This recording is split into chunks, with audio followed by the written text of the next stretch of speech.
हे कृष्ण करुणा सिंधु दीनबंधु जगतपते गोपेश गोपिका कांतम राधा कांतम नमस्तुते तप्त कंचन गौरांगी राधे वृंदावनेश्वरी वृषभानुसुते देवी प्रणमामि हरि प्रिये।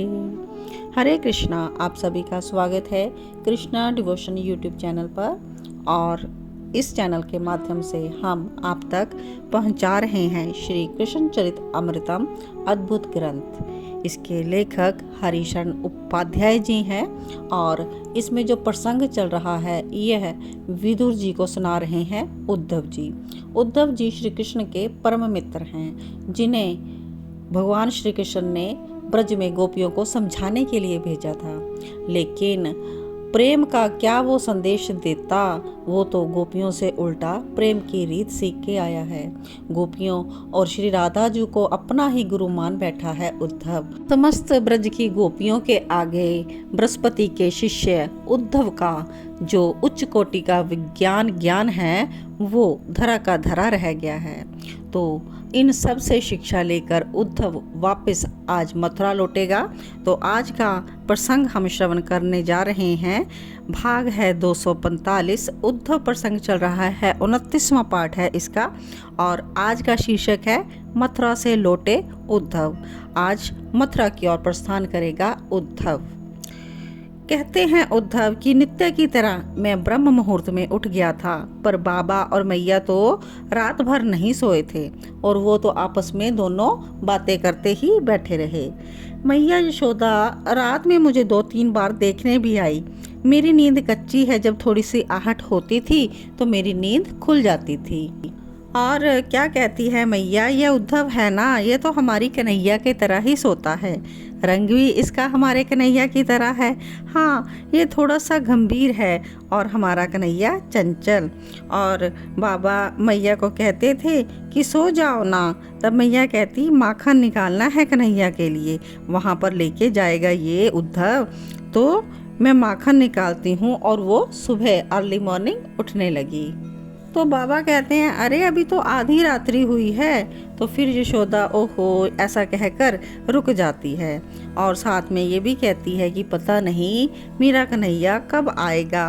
तो मैया कहती ऐसा, तो बाबा उत्तर देते राजनीति से घिर गया है मथुरा में जाकर अपना कन्हैया, हम क्या जाने राजनीति, बस रोना ही आता है हम बाबरों को तो।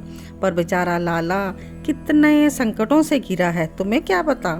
तो मैया बिलक कर पूछती है कैसा संकट। तो क्या बताते हैं बाबा, जरासंध रोष में है मथुरा के प्रति। यशोदा मैया कहती है ये जरासंध कौन है, आप लोग जाकर उसको बचाइए और अपने ले आइए लाला को।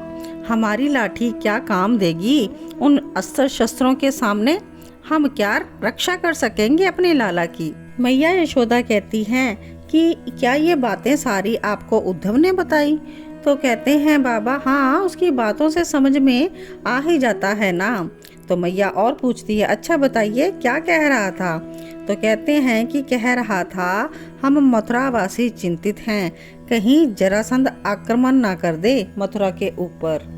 मैया चिंतित होगी यह बात सुनकर और कहती है ले आइए अपने लाला को, जैसे भी हो हम उसे छिपा कर रखेंगे, जरासंध पता भी नहीं लगा पाएगा।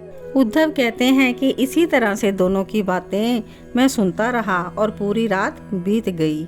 अब मैया यशोदा मंथन कर रही हैं, दधि मंथन माखन निकालने के लिए।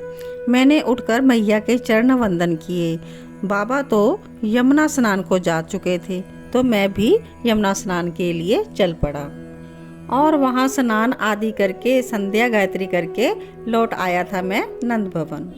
तो अगला सीन है कि अब मैं जब नंद भवन में आया तो पूरा ब्रजमंडल ही भवन के आंगन में उपस्थित था, क्योंकि मैंने आज जाना था ना, इसलिए सखा आदि सब खड़े मेरी प्रतीक्षा कर रहे थे। और श्री राधा रानी भी पधारी थी और उनके साथ उनकी अष्ट सखियाँ साथ में ही थी। और वो क्या कहती हैं उद्धव से कि ये मोर का पंख है, वो दे रही थी संकोच करते हुए। और कहती थी कि उद्धव हम वनवासी लोग हैं, वृंदावन में रहने वाले तुम्हारे मथुराधीश को हम दे ही क्या सकती हैं। ये मोर का पंख उनके मस्तक पर धारण करवा देना। और सुनो, पीले रेशम के वस्त्र में लिपटी हुई बांसुरी भी मुझे उन्होंने पकड़ाई और कहा कि ये भी उन्हें दे देना। करुणामयी श्री राधा रानी के नेत्र अश्रु से भरे हुए थे, लेकिन हंसते हुए कह रही हैं कि मैं आज रोऊंगी नहीं। और सभी गोपियों ने कुछ ना कुछ दिया। किसी ने गुंजा की माला दी, किसी ने श्रृंगी दी, कोई गोपी वनमाला बनाकर लाई थी कि यह मेरे राधा श्याम सुंदर को पहना देना। सब सखा भी खड़े थे। गेंद, रेशम की गेंद दी श्री दामा ने श्री कृष्ण को देने के लिए, और कहता है कि कह देना, काली दह के समय मेरी गेंद कन्हैया ने यमुना में फेंक दी थी। मैंने बहुत भला बुरा कहा था उसे, इसलिए मेरी गेंद लेने के लिए वो काली दह में कूद गया था। उसे देना, कहना श्री दामा को क्षमा कर दे। और श्री दामा रो गया। आगे मनसुख ने नाना प्रकार के पक्षियों के पंख, रंग बिरंगे पंख इकट्ठे किए हुए थे, और कहता है, हम दोनों उद्धव दिन भर यही करते थे। मेरे पंख कन्हैया चुरा लेता था, तब मैं बहुत झगड़ता था। इन सारे पंखों को दे देना और कहना, मनसुख ने आज तक जितने इकट्ठे किए थे वो सब है इसमें। आजा वृंदावन कन्हैया, फिर साथ मिलकर पंख इकट्ठे करेंगे। और ये कहता हुआ मनसुख भी हिलकियों से रो रहा था। वहाँ पर चंद्रावली नाम की गोपी भी आई। वो तो मूर्छित ही हो गई, और जब उसकी मूर्छा खुली तब बोली, उद्धव, शाम को बुला दो, हम सब तेरा यश जीवन भर गाएंगी। हमसे मिला दो उद्धव श्री कृष्ण को। और आगे मैंने बाबा के चरण वंदन करने चाहे, पर बाबा ने मुझे उठाकर अपने हृदय से लगा लिया, और वो भी बिलख उठे थे। मैं रथ की ओर बढ़ा तो मैया दौड़ी दौड़ी आई। ये माखन ले जा, उसे खिलाना, अपने सामने ही खिलाना उद्धव। उसको कहना तेरी मैया तुझे मरने से पहले एक बार देखना चाहती है। उनकी बातें सुनकर मैं रो पड़ा था। मैया ऐसा मत बोल, वो आएंगे, मैं लेकर आऊँगा उसे। और हाँ उद्धव, उसे कहना अब मैया तुझे कभी नहीं बांधेगी, तू आजा। तो मैया को श्री जी ने आगे बढ़कर संभाला। उद्धव कहना श्याम सुंदर से वो प्रसन्न रहें, यहाँ पर सब ठीक है, ऐसा श्री जी ने कहा था। और मैंने सबको प्रणाम किया और अब मैं रथ में बैठ गया था। मथुरा की ओर मैंने प्रस्थान कर लिया था। मेरा रथ चल पड़ा था और सब लोग मुझसे दूर दूर और बहुत दूर होते चले गए। मैंने मथुरा की सीमा पर आकर अपना रथ रोक दिया। मुझे भी तो रोना था, मैं खुलकर रो नहीं पाया था। मैं उतरा रथ से और धरती में ही लोटपोट हो गया और बार बार यही पुकार रहा था, हा वृंदावन, हा वृंदावन। ओहो, क्या प्रेम है इस भूमि का, पर मैं लेकर आऊँगा वृंदावन श्री कृष्ण को। ऐसा मैंने वृंदावन की भूमि में ही संकल्प किया था। तो आज का यह प्रसंग उद्धव का मथुरा की ओर प्रस्थान करना यहीं पर विश्राम लेता है।